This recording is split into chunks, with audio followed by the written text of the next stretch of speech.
ब्रह्मा के हाथों जो चक्र महाराज हजारों वर्षों तक घूमता रहा, आज इस जंगल के बीच में गिरी उसकी धुरी।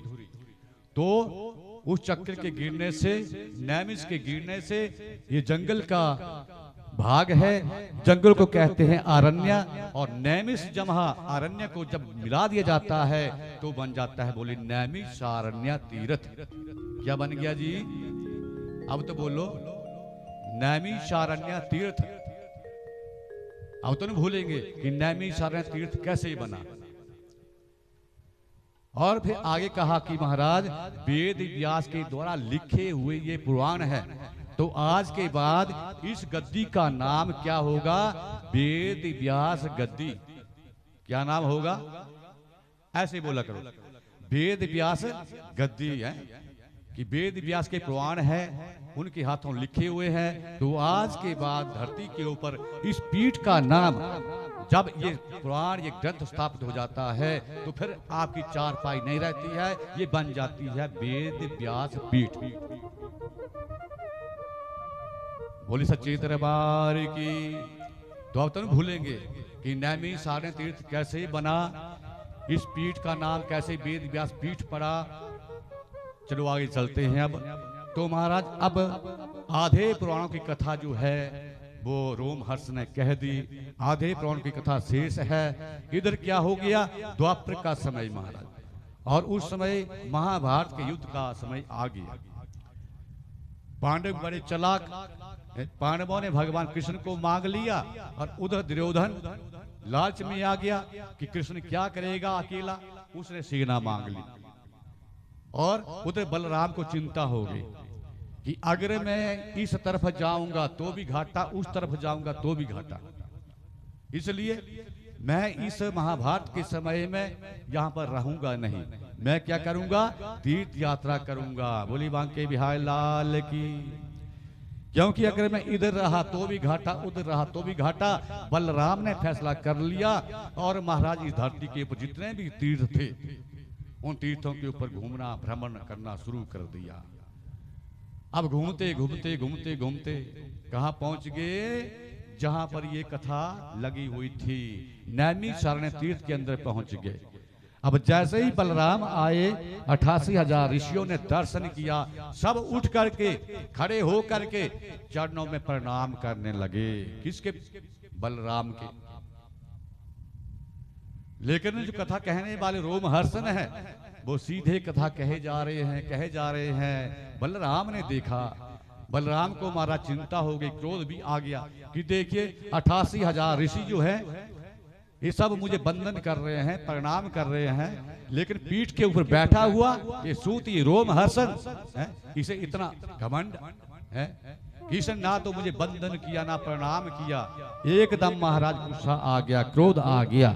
और क्रोध की परिभाषा गीता के महाराज दूसरे अध्याय के 63 नंबर श्लोक के ऊपर लिखी है कि जब इंसान को क्रोध आ जाता है तो फिर वो अपना पराया कुछ भी नहीं देखता है। जब इंसान को क्रोध आ जाता है तब वो कोई भी फैसला अच्छी तरह से नहीं ले सकता है।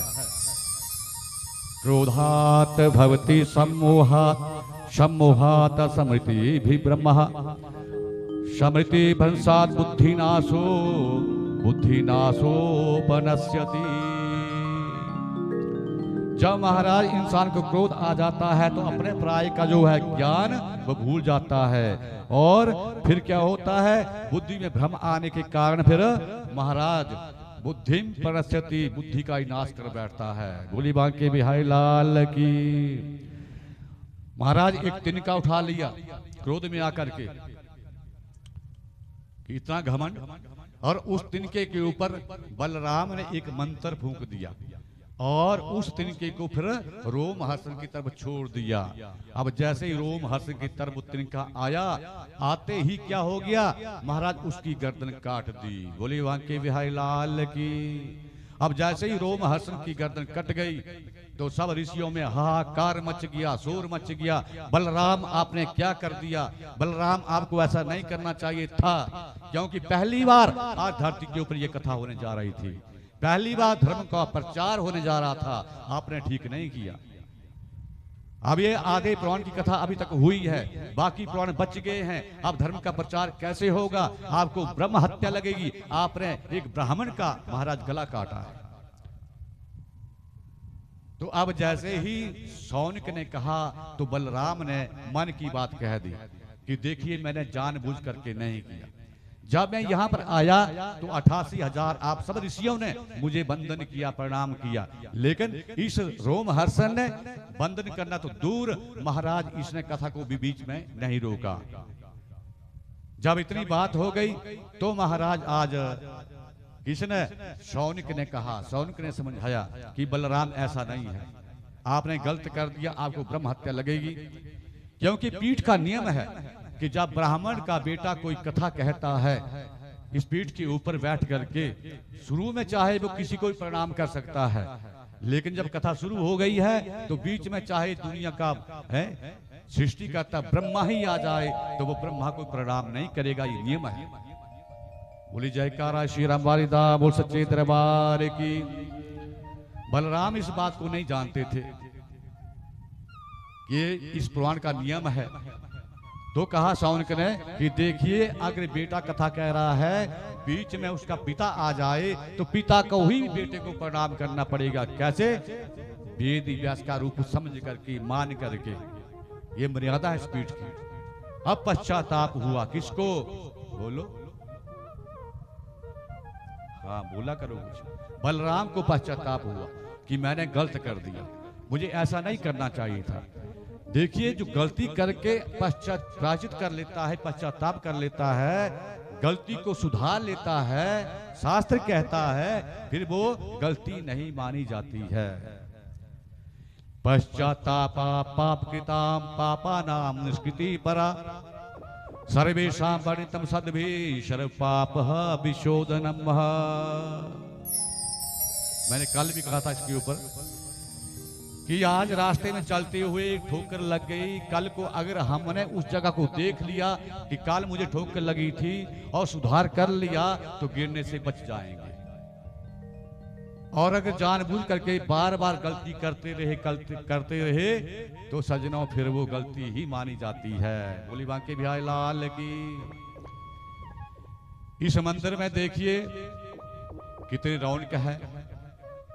ये ब्रह्मदेव का पेड़, पीपल का वृक्ष है, कितना सुंदर नजारा, साईं जी महाराज है। लेकिन आपको एक नियम बता देता हूं आज, इसी के इस प्रसंग के ऊपर ही जो कथा चली हुई है, बाहर में कम जाता हूं। प्रणाम के ऊपर, बंधन के ऊपर प्रसंग चला हुआ है ना, तो इसके ऊपर सुन लो। साईं जी महाराज बैठे हैं, कितनी माताएं बहनें आकर के शिव मंदिर में साईं के चरणों में प्रणाम करती हैं। जरा हाथ खड़ा करेंगी। जो आती बार वहां पर जाती हैं, प्रणाम करती, फिर आती हैं।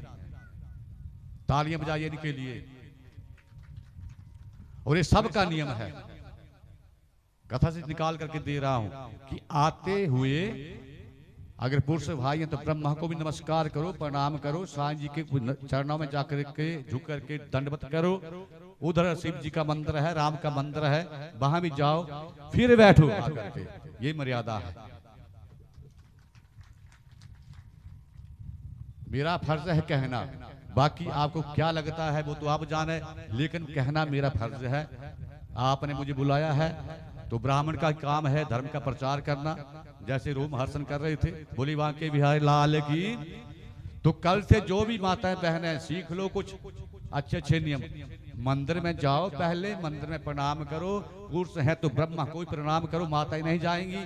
और उसके बाद शिव मंदिर से होते हुए फिर यहाँ बैठो, फिर इस पुराण को भी प्रणाम करो। ये साक्षात माँ का रूप है। माँ तो है ना, इसको किताब मत समझना, मैंने कल भी कहा था, इसको पोथी मत समझना, साक्षात सीरा वाली इसमें बैठी हुई है, ये समझना। बोली बांके बिहारी लाल की। तो अब महाराज पश्चाताप कर लिया, हाथ जोड़े और किससे? शौनक से निवारण पूछा कि गलती तो हो गई, लेकिन अब इसका कोई निवारण भी तो होगा। तो आज महाराज शौनक ने निवारण भी बता दिया कि देखिए आपको ब्रह्म हत्या तो लगेगी ही लगेगी, इसमें कोई दो राय नहीं। लेकिन अब ऐसा करो इसी रोम हर्षण के एक बेटा है जिनका नाम है उग्रश्रवा। बोलो जरा, सभी बोलो, उग्रश्रवा। भूलेगे तो नहीं तो लिख लो कागज के ऊपर। क्या नाम है जी? जोर से बोलो जरा। उग्रश्रवा। आप पहले इनके पिता का अंतिम संस्कार उसके हाथों करवाओ, उसके बाद उस बेटे को आप तिलक करते हुए इस गद्दी के ऊपर बिठाओ। वो भी इन प्राणों का ज्ञान रखता है, तब जाकर के आपकी ब्रह्म हत्या का पाप मिटेगा। निवारण बता दी।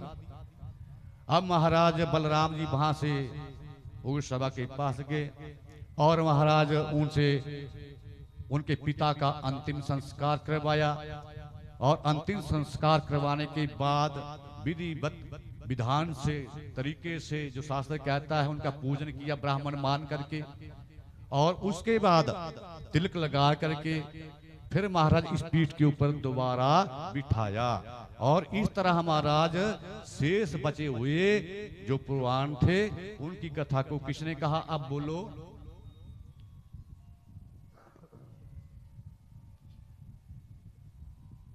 पता नहीं मुसीबत में आ जाते हैं आप। अभी बोला मैंने, 2-3 बार बोला आपसे। उग्रश्रवा ने। आधे पुराण किसने कहे थे? रोम हर्षण ने। और दूसरे फिर आधे बचे हुए उग्रश्रवा ने। आप ही फैसला करो नाम किसका लिया जाएगा, रोम हर्षण का कि उग्रश्रवा का है? तो उस सभा में फैसला हुआ कि रोम हर्षण ने भी इन पुराणों का ज्ञान दिया, उग्रश्रवा ने दिया, तो नाम दोनों का तो नहीं बोला जाएगा। इनकी जाति का नाम आज के बाद अब बोलो लिया जाएगा। तब लेते हैं सूतोवाच, सूतोवाच, शौनकोवाच, तब कहते हैं सूतोवाच। सूत एक जाति का नाम है। बोले बांके बिहारी लाल की। जैसे महाराज एक पद है, कुर्सी है, प्रधान की समझ लो, राष्ट्रपति की समझ लो, प्रधानमंत्री की समझ लो, तो वो किसी विशेष व्यक्ति का नाम थोड़ी है कि है। प्रधानमंत्री तो महाराज 5 वर्ष के बाद ही बदल सकता है, कोई और आ जाएगा है। तो इसी तरह महाराज यहाँ पर कहा कि आज के बाद किसी का नाम नहीं लिया जाएगा, लेकिन इस पीठ और इस कथा को कहने वाले का नाम जो है वो महाराज सूत ही बोला जाएगा। बोलिए वांके बिहारी।